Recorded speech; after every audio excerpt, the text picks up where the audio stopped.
Hi friends, இப்போ நம்ம ஒருத்தவங்களை ஒரு இன்ட்ரடியூஸ் பண்ண போகிறோம். இவங்க கேஸ் அடுப்பு கருவி செஞ்சுருக்குறாங்க. அதை பற்றி தெரிஞ்சுக்கலாம். வாங்க வீடியோக்குள்ளே போகலாம். வணக்கங்க சார். வணக்கம். வணக்கம். வணக்கங்க.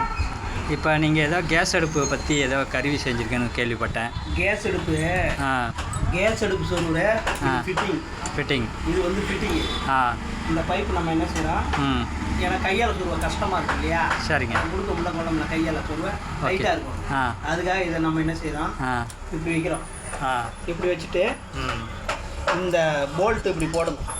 இப்படி போட்டுட்டு இதில் ஒரு லூஸ் நெட் ஒன்று போட்டு ஒரு வாட்டர் போட்டு சரிங்க இதை நம்ம அப்படியே டைட் வைக்கணும். ஓகே.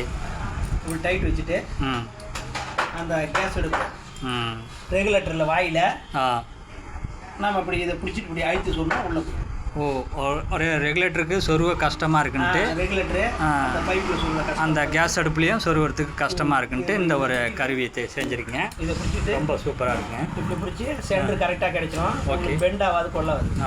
இப்படி பிடிச்சிக்கிட்டு அப்படியே சொல்ல வேண்டியதா. சரிங்க சரி. இது அப்படியே நம்ம எடுக்கும்போது ஃபிட்டிங் பிடிச்சி எடுத்துக்கணும். ஓகே, சூப்பருங்க.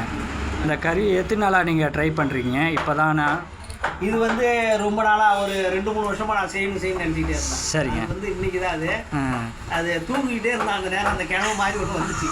சரி இப்படி செஞ்சா என்ன வந்து செஞ்சேன். அப்போனா உங்களை தூங்க வச்சே நாங்கள் இந்த மாதிரி கருவிலாம் செய்ய சொல்லலாம். நல்லா வந்துச்சு.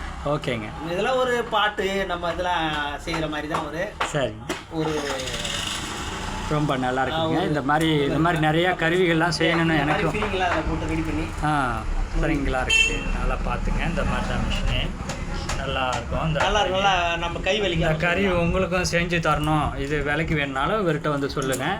இவர் காண்டாக்ட் நம்பரை கொடுத்துட்றேன். அந்த நம்பரில் நீங்கள் யூஸ் பண்ணிக்கலாம், கேட்டுக்கலாம். சரிங்க. ஓகே, நன்றி சார்.